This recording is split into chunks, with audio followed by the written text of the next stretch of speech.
Alright guys, now we're going to take a look at directional terms, regional terms, the planes of the body, and body cavities that we're going to take a look at in this little lecture series here. We have to understand first why we use directional terms, and the reason that we use directional terms is to show the location of one structure in comparison to another is why we use these directional terms. So let's take a look at some of these directional terms that are going to be used throughout the course. So we have superior and inferior. Superior is going to be towards the head end or upper part of the structure of the body. It's going to be above. It's towards the top end of the structure or towards the head end. And then inferior is going to be towards the lower part of the structure or towards the away from the head towards the feet is what inferior is going to be. We can take a look at something like the superior and inferior vena cava. These are vessels. A superior vena cava comes from the head region, and then the inferior vena cava comes from the lower extremities region when it inserts into the heart. So that's an example of how they can be used. But you have superior, you have inferior, towards the head, away from the head is going to be inferior, or towards the top of the structure, superior.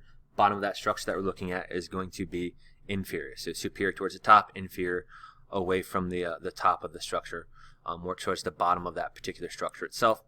That's what this little diagram here is representing. Okay, so the closer to the head we get, the more superior that we get. The further away from the head we get, the more inferior that we get. That's what's being shown there.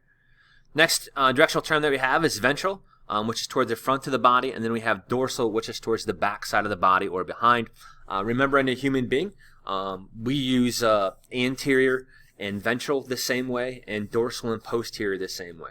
So towards the front of the body, that's going to be your ventral or anterior, and then towards the back of the body, that's your dorsal and posterior.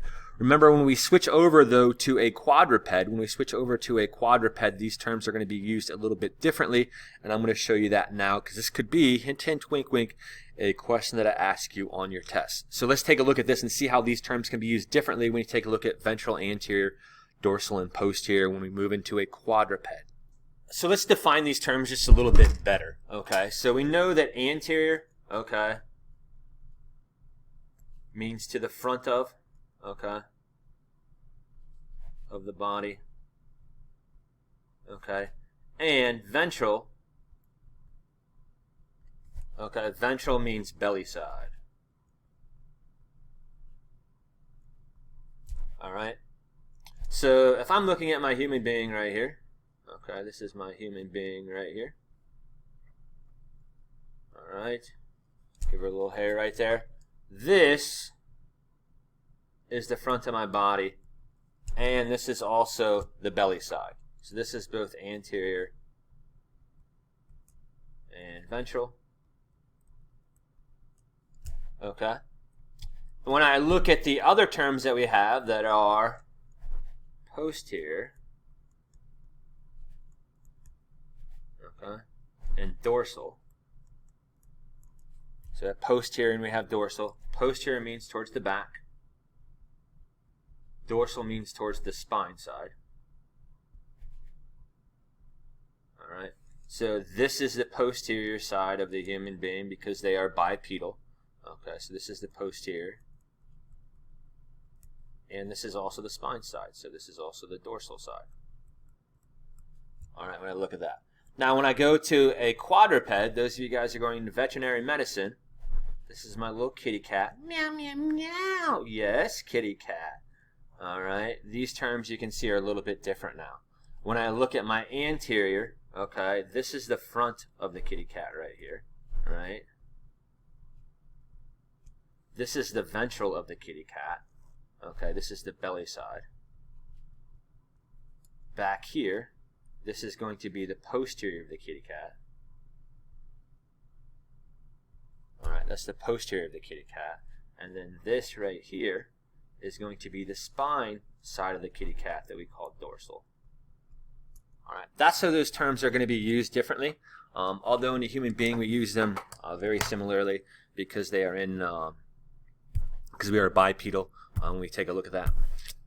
So hopefully that makes sense to you.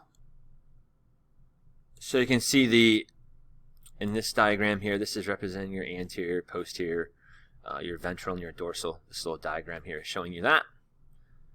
The next term that we have is medial. Medial is going to be towards the midline of the body. and then laterals away from the midline. And then if it's like somewhere in between, we have something that's called intermediate is what we have. So you can see that this is medial. Okay, that's right here. This is medial right here on this first one right here. This is all medial. Going away from the midline is going to be lateral. And then somewhere in between medial and lateral, we have intermediate. The next directional term that we have is proximal and distal. Proximal is closer to the origin of the body or the part of attachment to the trunk. We often use proximal and distal. We use these in arms and legs. So closer to the point of attachment, your arm attaches via the shoulder. Your leg attaches via the hip is where it's going to attach. The closer you are to that point of attachment, the more proximal you are. The further away you are from that point of attachment, the more distal that you are. So proximal and distal, almost all the time they're associated with using arms and legs when we're looking at proximal and distal. So this is going to be more proximal. And then this other image down here is going to be more distal that we have. Superficial is towards the body surface, and then away from that body surface is deep. So you may have heard of a superficial cut, like you might just like fell down and scraped yourself. That'd be like a superficial wound. If you get like stabbed with a knife or something, you have a deep wound. So that's more away from the body surface, so superficial and deep. So superficial is represented here towards the surface, and then away from the surface is deep that we have there. The other thing we're going to start taking a look at now are what we call regional terms. So now we're going to take a look at all the regional terms of the body. This is giving specific names to particular regions of the body. Take a look at your review guide. It has those regional terms that you're responsible for knowing. I'm going to go over a few of them in the following diagram. All right, so these are going to be the regional terms associated with the anterior body landmarks that we have. And we did an activity, guys, where we put these all on our mannequin and things like that. So I'm going to kind of check off some of these ones that you should know. You have cephalic. Okay, cephalic is going to be towards the head. Okay, so cephalic is the head region that you have. Inside that head region, you have the orbital, which is your eye. Okay, you have nasal, which is your nose. You have buccal, which is your cheek. Okay, you have oral, which is your mouth. All right, so those are some of the parts that you have of the front of the head here. You have the orbital, the nasal, the buccal, the oral. As we move to the neck is called your cervical region. Your chest region is called your thoracic region. Within this thoracic region, you have your sternal region, which is around your breastbone right here, is the sternal region that's right here. Okay. And then you have your armpit, which is the axillary region. Remember, I talked about Axe deodorant. Your axillary region that you have right there is your armpit. You have your abdominal region. The center of your abdominal region, you have your umbilical region, where your navel region is at. Beneath that abdominal region, you have your pelvic region. So this is your pelvic region that's right here. And then you have your groin region right here. This is your inguinal region. So this is your inguinal region right here. You may have heard of an inguinal hernia. As we move to the arm, the arm is called your brachial region. So your arm is your brachial region. The front of your elbow is called the antecubital region. The front of your elbow is the antecubital region that you have right there. Your wrists are called your carpal. Okay. Your phalanges are called your digits. Okay. So you may have heard of digital. Okay. That's your phalanges are your digital that you have. Your hips is your coxal region. So your coxal region is your hip. Femoral is your thigh. Patellar is your knee that you have. And then you have the tarsal region, which is your ankle, and then your toes are also the digital.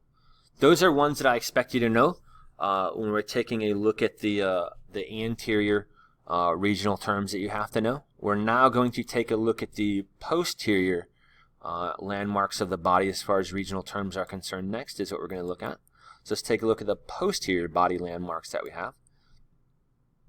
And we still have the cephalic region, which is the head, but the back of the head that we have is the occipital region. Your shoulder blade is your scapular region. Your spine is your vertebral region. Your lower spine is lumbar. Then you have your sacral region, okay, which is beneath that lumbar. Your buttocks are called your gluteal region. Popliteal is the back of your knee. So the popliteal is the back of your knee that you have. Calcaneal is your heel region, okay, is your heel region that you have. Your ankle is your tarsals. So your ankle is your tarsals. So your ankles are your tarsals. Don't forget that. When you look at the back of your elbow, when you look at your elbow itself, remember the front of your elbow is antecubital. The back of your elbow is olecranon. So this is your olecranon region. This back of your elbow or your elbow itself is your olecranon region that we have that's there.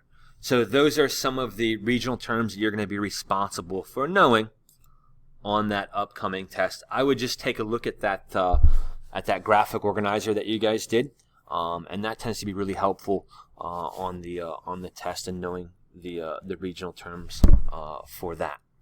The next thing we're going to take a look at is planes of the body. So now we're going to take a look at some planes of the body is what we're going to look at. So when we do dissections or when we use medical imaging, we can divide the body into planes, and it's going to give you a different perspective as to how you're viewing the body itself. So the first section that we can divide the body into is a sagittal plane. This is going to divide the body or organ into left and right parts. So if you take me and I just cut myself down just like this is going to be a sagittal plane. If it's directly down the middle, it's what we call a mid-sagittal. Okay, it's called a mid-sagittal. So this would be a sagittal plane that we have of the body. If I just cut it like this, if it's directly down the middle, it's called a mid-sagittal. So sagittal, mid-sagittal is right down the middle. I'm dividing into a right and a left half.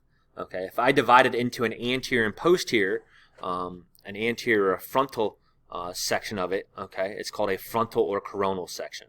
So if I were to cut all the way down just like this and divide it into a front and a back, that's called a frontal cut that I have there, or a coronal section that I have. If I divide it into a superior and inferior part, okay, if I were to cut myself just like this across this way, that's a transverse or cross section that we have. So these are some of the planes of the body that we have right here. This image does a great job. You can see that this is a sagittal cut. Particularly, this is a specific type of sagittal. It's called a mid-sagittal. It's dividing the body into equal right and left. And then you can see down here what the image that you get out of doing that mid-sagittal cut that's right here.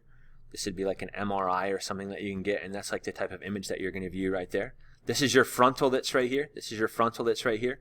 And you can see the image that you get with a frontal or a coronal cut. And then right here would be like a transverse, where I'm dividing it into my superior and my inferior section of the body. And that's the image that I get right there with that if I'm taking a look at medical imaging. So that is pretty cool.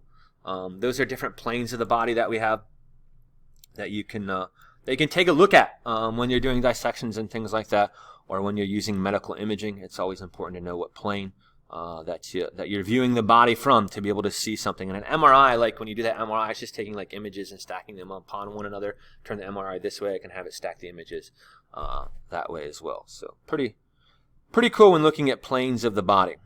Next thing we're going to take a look at is the body cavities. Remember, cavities are just open spaces within the body where organs are going to be housed. Where a lot of your soft tissue organs are going to be housed are in these body cavities. You have two major body cavities. You have the dorsal body cavity and you have the ventral body cavity. The dorsal body cavity is towards the back of your body that we take a look at for the most part, because the dorsal body cavity is broken down in the cranial cavity. So your cranial cavity is going to house your brain, and it's also divided into the spinal cavity. And your spinal cavity is going to house your spinal column. So when I look inside the vertebrae, there's this little tiny holes that are running through the vertebrae. That's on where your spinal cord actually runs. On the front of my body, I have the ventral body cavities, and then I have my thoracic body cavity. That's going to house my heart, my lungs, as well are going to be housed in there, as well as things like part of my my esophagus is going to be housed in there as well. And then my thoracic cavity, at the lower part of my thoracic cavity, I have my diaphragm. Okay, and then beneath my diaphragm, I have an open cavity that's here that's called my abdominopelvic cavity.